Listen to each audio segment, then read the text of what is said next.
আপনাদের পরিবারগুলো যদি আপনারা ইসলামিক আদর্শ ইসলামিক পরিবার হিসেবে গড়তে ব্যর্থ হন, তাহলে স্কুল আপনার বাচ্চাকে একজন ইসলামিক হিউম্যান বিইং হিসেবে গড়ে তুলতে পারবে না। এই প্রথম কথাটা আমাদের আজকে সবার মন এবং মননের মধ্যে গেঁথে নেওয়া উচিত। স্কুলে আমি ভর্তি করিয়ে দিয়েছি, মাসে বেতন দিচ্ছি, বাচ্চাদেরকে পড়াচ্ছেন টিচাররা, এটাই কিন্তু একটা বাচ্চার ইসলামিক ডেভেলপমেন্টের জন্য যথেষ্ট না। সর্বপ্রথম এবং সবচেয়ে গুরুত্বপূর্ণ বিষয়টা হচ্ছে তার বাসার পরিবেশটা কেমন। এখানে যারা উপস্থিত আছেন আমাদের গার্ডিয়ানরা এবং ফিমেল সেকশনেও অনেক মায়েরা আছেন। তো প্রথম যে বিষয়টা আপনাদের সবাইকে একটু মনোযোগ দিতে হবে যে বাসার পরিবেশটা যেন ইসলামিক হয়। তো বাসায় ইসলামিক পরিবেশ বলতে আমরা আসলে কি বুঝি?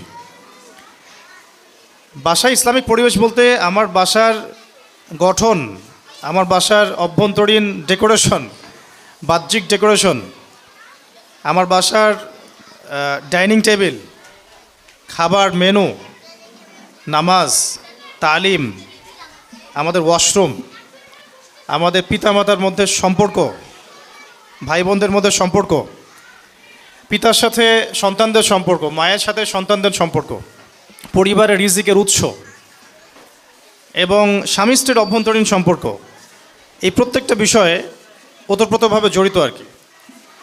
ইসলামিক পরিবার বলতে ডিভাইস এডিক্টেড কোনো পরিবার কিন্তু বোঝায় না। দেখেন, আমি এখানে জাস্ট ফটোশ্যুট করতে আসি নাই, কিন্তু আপনারা যেভাবে ফোন নিয়ে বসে আছেন আমি খুব বিব্রত হচ্ছে আর কি। মানে আমি বিব্রত হচ্ছে এই কারণে যে আমাদের বাচ্চারা এটাই শিখবে এখন যে এভাবেই মনে হয় আলোচনা শুনতে হয়। ঠিক আছে, আমাদের বাচ্চারা আজকে শিখতেছে যে আসলে মনে হয় কেউ স্পেশাল কোনো ব্যক্তিত্ব আসলে আমাদের ফোন নিয়ে দাঁড়িয়ে যেতে হবে। মানে তারা কিন্তু এটা শিখতেছে আর কি। এটা ম্যানার না, এটা বরং ডিসম্যানার আর কি। তো ফার্স্ট অফ অল আমরা ইফতারের বিতরণটা করতে করতে বিষয়গুলো একটু মাথায় রাখি যে আপনাদের পরিবারটাকে যদি ইসলামিক পরিবার করতে আপনারা ব্যর্থ হন, তাহলে অনেস্টলি স্পিকিং যে আমরা লক্ষ লক্ষ কোটি কোটি টাকা খরচ করে কোনো প্রতিষ্ঠান আপনাদেরকে ইসলামিক সন্তান উপহার দিতে পারবে না। কথাটা আমরা যত দ্রুত বুঝবো ততই ভালো। এখানে প্রতিষ্ঠান যতটা গুরুত্বপূর্ণ তার চেয়ে বেশি গুরুত্বপূর্ণ আপনার পিতামাতার সম্পর্ক এবং ইসলামিক ফ্যামিলির বন্ডিং। তো প্রথম প্রশ্নটা আমি ছুটতে চাই আপনাদের দিকে যে আসলে আমাদের মধ্যে সেই ইসলামিক পারিবারিক মূল্যবোধটা আছে কিনা আর কি। এটা আপনাদেরকে খেয়াল রাখতে হবে। আল্লাহ পাক আপনাদেরকে ইসলামিক পরিবার গড়ে তোলার তৌফিক দান করেন। দ্বিতীয় বিষয়টা হচ্ছে যে কয়েকটা মূলনীতি আমি নোট করেছি যে একটা বাচ্চাকে যদি আপনি পরিপূর্ণ ইসলামিক ভাবধারায় গড়তে চান, ইসলামিক পরিবারের পাশাপাশি আরও কয়েকটা বিষয় খুব জরুরি। সেটা হচ্ছে বাচ্চার স্বাস্থ্যগত বিষয়টা দিকে লক্ষ্য রাখা, বাচ্চার সুস্বাস্থ্য নিশ্চিত করা। আমরা এই বিষয়টাতে এত বেশি গাফেল যে আমরা আমাদের বাচ্চাদের হাতে এখন কিছু বিষ উঠাই দিচ্ছি খাবারের মাধ্যমে, এবং এই খাবারগুলো তারা মোটামুটি 10-15 বছর ধরে খাচ্ছে। পরবর্তীতে দেখা যায় এমন কোনো অসুস্থতায় তারা পড়ে যান যে ওখান থেকে রিকভার করা সম্ভব হয় না। আর যদি আপনি পূর্বসূরিদের দিকে তাকান তাহলে দেখবেন যে তাদের বাচ্চাদেরকে তারা এমন জায়গায় গড়ে তুলতেন যেটা একটু গ্রাম্য পরিবেশ হতো, একটু মাটির সাথে মিশতে দিতেন, প্রকৃতির সাথে মিশতে দিতেন, খাবারটা খুব প্রাকৃতিক খাবার দিতেন, ভাষাটা শেখাতেন খুব বিশুদ্ধ, ছোটোবেলাতেই হিপস করিয়ে ফেলতেন যাতে বড় হয়ে এটা নিয়ে তাদের কোনো পেরেশানি না হয়। 17-18 বছর হতে হতে তাদের মোটামুটি দাওরা দেওয়ার মতো যোগ্যতা তৈরি হয়ে যেত। 20 থেকে 25-এর মধ্যেই বড় বড় ইমামগণ ফতোয়া দিয়েছেন, ফতোয়া দেওয়ার যোগ্যতা অর্জন করেছেন, মুফতি হয়েছেন। এই প্রত্যেকটা বিষয় রিলেটেড আছে আপনার বাচ্চার সুস্বাস্থ্যের উপরে। আমরা আমাদের বাচ্চার খাবারের ব্যাপারে কতটুকু কনসিয়াস এটাও আমাদের দেখতে হবে। তাদের ঘুমের ব্যাপারে আমরা কতটুকু কনসিয়াস, তাদের ডিভাইস এডিকশনের ব্যাপারে আমরা কতটুকু কনসিয়াস, তাদের পরিষ্কার পরিচ্ছন্নতার ব্যাপারে আমরা কতটুকু কনসিয়াস, তারা কোন পরিবেশে থাকছে, কোন পরিবেশে খাচ্ছে, কোথায় ঘুমাচ্ছে। রোগ ব্যাধি হয়ে গেলে আমরা হাউমাউ শুরু করি, কিন্তু আমরা শুরু থেকে প্রিপারেশনগুলো নেই না। আমরা আমাদের প্রত্যেকটা বাসায় এখন ডিভাইসটা এত এডিক্টেড একটা জেনারেশন আমরা ক্রিয়েট করেছি যে ডিভাইস এডিকশন ছাড়া কোনো বাচ্চা খাবারও খেতে চাইছে না। এটা তার ব্রেনের সেলের যে ডেভেলপমেন্ট এখানে ব্যাহত হচ্ছে, তার পুরো ডেভেলপমেন্টটাই ব্যাহত হচ্ছে, সেল ডেভেলপমেন্টটা। অথচ আমরা যারা ছোট ছিলাম, যখন আমরা ছোট ছিলাম, আমরা কিন্তু 15-20 বছর এগুলোর ধার কাছেও যাই নাই। হয়তো আমরা ফোন পেয়েছি যখন আমাদের বয়স 30। অ্যাটলিস্ট একটা সময় পর্যন্ত আমাদের সেলটা ডেভেলপ হওয়ার সুযোগ পেয়েছে। আমরা প্রচুর খেলতাম, ঘামতাম, ভালো খাইতাম, ফ্রেশ খাবার, আমাদের ব্রেনটা শার্প থাকতো, ঘুম ভালো হতো, শরীর অসুস্থ কম হতো। আমাদের মনে আছে যে আমরা আধা ঘন্টা 1 ঘন্টা পড়লে 3 দিন 7 দিনের পড়া হয়ে গেছে। একটা প্যারাগ্রাফ, একটা রচনা, একটা কম্প্রিহেনশন আমরা একটা দেখায় একটা ফটোকপি ব্রেনের মতো আমাদের মধ্যে চলে আসতো। এখনকার জেনারেশনে কিন্তু এটা খুব একটা পাওয়া যায় না, কারণ এই সমস্যাগুলো আছে। তো স্কুল অনেক কিছুই দিবে, আমি বলছি স্কুল আপনাদেরকে অনেক কিছুই দিবে। একটা পরিবেশ দিবে, টিচার স্টাফ দিবে, একটা এনভায়রনমেন্ট দিবে, ইসলামিক পরিবেশ দিবে, তারপরে পাশাপাশি ভালো ভালো কারিকুলাম দিবে, সিলেবাস দিবে, বুক দিবে, এবং একটা ধারাবাহিকতা দিবে। কিন্তু এটা সব কিছু নয়। কিন্তু এর পাশাপাশি যে পয়েন্টগুলো আমাদের চোখ এড়িয়ে যায়, সেগুলো নিয়ে আমি জাস্ট কথা বলছি। এগুলো খোলামেলা কিছু কথা, যে পরিবারের অভ্যন্তরীণ সম্পর্ক ঠিক করে ফেলতে হবে, পরিবারের মধ্যে তালিম চালু করা, পরিবারের নামাজ চালু করা, বাবাকে দেখে যেন বাচ্চা শিখে, মাকে দেখে যেন বাচ্চা শিখে, পরিবারের সালাম চালু করা, পরিবারের খাবারের ব্যাপারে খেয়াল করা, এবং আয়ের উৎসের ব্যাপারে খেয়াল করা, পরিবারে কোরআনের তালিম হচ্ছে কিনা, যে পড়াটা আমি দিচ্ছি সেই পড়াটা আদায় করে নেওয়ার যোগ্যতা পিতামাতার আছে কিনা। মানে একটা সূরা হয়তো পড়ানো হয়েছে, এটা বাচ্চা বিশুদ্ধ করে পড়তে পারছে কিনা, এটা যাচাই করার জন্য তো আপনাকেও বিশুদ্ধ করে জানতে হবে এটা পিতামাতা জানে কিনা। তার পাশাপাশি এই বিষয়গুলো, হাইজেনিক পরিবেশ আছে কিনা, পরিষ্কার পরিচ্ছন্ন কিনা, সে ছোটোবেলা থেকেই ভালো খাবার খাচ্ছে কিনা, ভালো সঙ্গ পাচ্ছে কিনা, খেলছে কিনা, ঠিকমতো ঘুম হচ্ছে কিনা, এই প্রত্যেকটা বিষয়ে একজন বাচ্চার মেধার বিকাশের জন্যে সম্পৃক্ত। এবং আপনারা দেখবেন খেয়াল করে যে যারা আজ পর্যন্ত বড় বড় জায়গায় গিয়েছেন, তাদের শৈশবটা কিন্তু খুবই দুরন্ত ছিল, প্রাণবন্ত ছিল, এবং উপযুক্ত পরিবেশ ছিল, উপযুক্ত খাবার ছিল, পারিবারিক বন্ধন, হৃদ্যতাপূর্ণ বন্ধন ছিল। তারা কিন্তু আজকে অনেক বড় হয়েছেন। আজকের আমাদের এই বস্তুবাদী সভ্যতা অনেক কিছু দিয়েছে, ডিভাইস দিয়েছে, কার্টুন দিয়েছে, ইন্টারনেট দিয়েছে, ফোনের মধ্যে একটা বন্দি জীবন দিয়েছে, অনেক কিছু দিয়েছে, কিন্তু ইন্টারনাল বন্ডিংগুলো নষ্ট হয়ে গেছে। আমাদের ইভেন স্বামী স্ত্রীর বন্ডিংগুলো নষ্ট হয়ে যাচ্ছে। পিতার সাথে বাচ্চার খুব একটা দেখা হচ্ছে না, মায়ের সাথে বাচ্চার ইন্টারাকশন ভালো হচ্ছে না, বাচ্চাকে মানুষ করছে কাজের মেয়ে, অনেক বিষয় আছে। এই পুরো বিষয়গুলো যখন একসাথে হবে, তখন একটা আদর্শ পরিবারও যেমন গড়ে উঠবে ইনশাল্লাহ, আমাদের বাচ্চাদের ভবিষ্যৎটাও ভালো হবে ইনশাল্লাহ। এটা একটা মৌলিক কিছু কথা আমি মাথায় নিয়েছিলাম আপনাদেরকে বলার জন্যে। আর বাকি আমাদের ভিশনটা হচ্ছে কমপক্ষে প্লে থেকে নিয়ে ক্লাস 10 পর্যন্ত রংপুরে এই ট্রাইলিঙ্গুয়াল সিলেবাসটাকে লঞ্চ করা এবং এটাকে বাস্তবায়ন করা। তো এটা একটা সময় সাপেক্ষ প্রজেক্ট।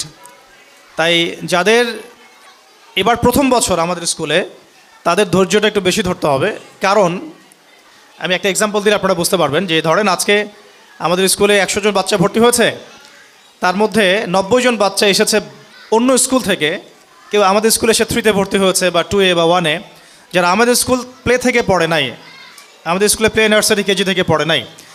তখন আমাদের স্কুলের ক্লাস 2-এর যে সিলেবাস, সেই সিলেবাসটা তার হজম করতে বা বুঝতে কিন্তু অনেক কষ্ট হবে। কারণ আমাদের স্কুলে প্লে থেকে বাচ্চাদেরকে কোরআন শেখানো হচ্ছে, এবং সে নাজেরা শিখে ফেলছে মাশাআল্লাহ ক্লাস 1-এর লেভেলে গিয়েই, ক্লাস 2-এর লেভেলে গিয়ে সে কিছু কিছু হিপস করা শুরু করছে। এখন একজন বাচ্চা যে অন্য স্কুল থেকে এসেছে, যার এই যোগ্যতা হয় নাই, সে যখন আমার স্কুলে ভর্তি হচ্ছে, আমাদের স্কুলে ভর্তি হচ্ছে, মানে আমরা খুব বিপাকে পড়ছি আর কি তাকে নিয়ে। তাকে যদি আমরা ওই লেভেলেই দিয়ে দেই, হিপসের লেভেলে, সে কখনোই পারবে না, কারণ সে এখনও আলিফ বা তাসাই পড়তে জানে না। তখন আমাদেরকে বাধ্য হয়ে আবার 2টা সেকশন খুলতে হলো, যে কারা কারা কোরআন তেলাওয়াত করতে পারে, কারা পারে না। এটাকে কেন্দ্র করে আমাদের সকালে 1.5 থেকে 2 ঘন্টা আলাদা সেশন করতে হচ্ছে। এই যে একটা সমস্যা, এই সমস্যাগুলোকে কভার আপ করতে আমাদের আরও মিনিমাম 2-3 বছর সময় লাগবে। একটা লেভেলে যাওয়ার পরে তখন আমরা পার্থক্য করতে পারবো যে সবাই সব ক্লাসের সিলেবাস মানে অ্যাবজর্ব করার মতো যোগ্যতা অর্জন করেছেন। এই জায়গায় গার্ডিয়ানদের আমি ধৈর্যের নসিহাত করতে চাই, একটু ধৈর্য ধরতে হবে, এবং পড়াশোনার ব্যাপারে বাসায় বাচ্চার হোমওয়ার্কটা আদায় করার চেষ্টা করতে হবে, এবং সেই হোমওয়ার্কটা আদায় করার জন্য আপনাকেও ওই অ্যারাবিকের যোগ্যতাটুকু অর্জন করতে হবে। এই জন্য আমরা আমাদের স্কুলের পাশাপাশি সেকেন্ড হাফে আপনাদের জন্য কোরআন শিক্ষার কার্যক্রম চালু করেছি, দিনিয়াত শিক্ষার কার্যক্রমগুলো চালু করেছি, পাশাপাশি মা বোনদের জন্য চালু করা হয়েছে আলহামদুলিল্লাহ। ঈদের পর থেকে এটা আরও বেশি প্রচারণায় যাবে ইনশাআল্লাহ তাআলা। আরেকটা বিষয় হলো যে আদব। আমরা একটু লক্ষ্য করছি যে আমাদের অনেকের মধ্যেই, স্টুডেন্টদের মধ্যেই অন্য স্কুল থেকে যারা পড়ে আসছে তাদের মধ্যে আদবের কিছু ঘাটতি দেখা যাচ্ছে, কারণ তারা ওই এনভায়রনমেন্টটা কখনো পায় নাই যে এনভায়রনমেন্টে তাদেরকে ইসলাম শেখানো হয়। এই জন্য তাদের ব্যাপারে আমাদের টিচারদেরকে আমরা বলবো যে একটু সবর করতে হবে। অনেক টিচারকে আমি পার্সোনালি বলেছি এবং এখন আমভাবে বলছি, স্টুডেন্টদের এই চাঞ্চলতা, দুষ্টামি, তাদের ইসলামিক নীতি নৈতিকতা, আদবের যে ঘাটতি, এই ব্যাপারটাতে শিক্ষকদেরকে অনেক বেশি সবরের পরিচয় দিতে হবে। এটা টিচারদের ব্যাপারে আমার একটা নোট ছিল বলার মতো। আর আমাদের মা বোনদেরকে একটা কথা বলবো যে বাবারা বেশিরভাগ সময় দেখা যায় ঘরের বাইরে থাকেন, জব সেকশনে থাকেন, তাই এই যে কথাগুলো আমি বললাম, ইসলামিক প্যারেন্টিং, বাচ্চার হোমওয়ার্ক চেক করা, তার ইসলামিক নৈতিকতা, তার খাবার, তার ঘুমানো, এই যে ওভারঅল সব বিষয়, এই বিষয়গুলোর জিম্মেদারির বেশিরভাগই মা বোনদের উপর বর্তাচ্ছে। যেহেতু বাবারা বেশিরভাগ সময় বাড়ির বাইরে থাকছেন, বাবাদের উপর বর্তাচ্ছে না এমন নয়, বিষয় বর্তাচ্ছে, কিন্তু যেহেতু চাকরি, ব্যবসা, রিজিক সব কিছু চাপ থাকে পিতাদের উপরে, এই জন্য আমাদের মা বোনদেরকে এই বিষয়ে বেশি অ্যাক্টিভ থাকতে হবে, এবং পিতাদেরকেও বাচ্চাদেরকে, পরিবারকে সময় দিতে হবে। এবং সময় দেওয়ার জন্যে রমজান একটা উপলক্ষ হতে পারে, সামনে ঈদ একটা উপলক্ষ হতে পারে। প্রতিদিন অন্ততপক্ষে আধা ঘন্টা 1 ঘন্টা করে ঘুমানোর আগে হলেও বাচ্চাদেরকে সময় দেয়া, তাদের সাথে একটু ইন্টারঅ্যাক্টিভ থাকা। আর যত বেশি আমরা বাচ্চাদেরকে সময় দিব, তত বেশি আমাদের বাচ্চারা আমাদেরকে বন্ধু মনে করবে। আর যত বেশি আমরা তাদের থেকে ডিস্টেন্স মেনটেন করব, তখন দেখা যাবে তারা এমন সার্কেলে মিশছে, এমন কাউকে বন্ধুরূপে গ্রহণ করছে যেটা ইন ফিউচার আমাদেরকে ভোগাবে। আর কিছু বিষয় আছে নোটস, এটা একটু অ্যাডাল্ট কথা, তারপর আমি বলতে চাই, যেহেতু এখানে গার্ডিয়ানরা আছেন। এখনকার যুগটা আর আজকে থেকে 30-40 বছর আগের যুগটাকে যদি আপনারা এক পাল্লায় মাপেন তাহলে ভুল হয়ে যাবে।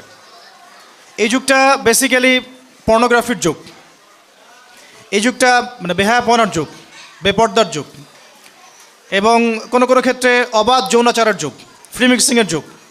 সব জায়গাতেই আমরা হয়তো বাইরে মুসলিম লেভেল নিয়ে আছি ঠিকই, কিন্তু আমরা জানি যে আমাদের ইন্টারনাল যে সোল, এটা কিন্তু করাপ্টেড হচ্ছে ডে বাই ডে এগুলোর মধ্য দিয়ে।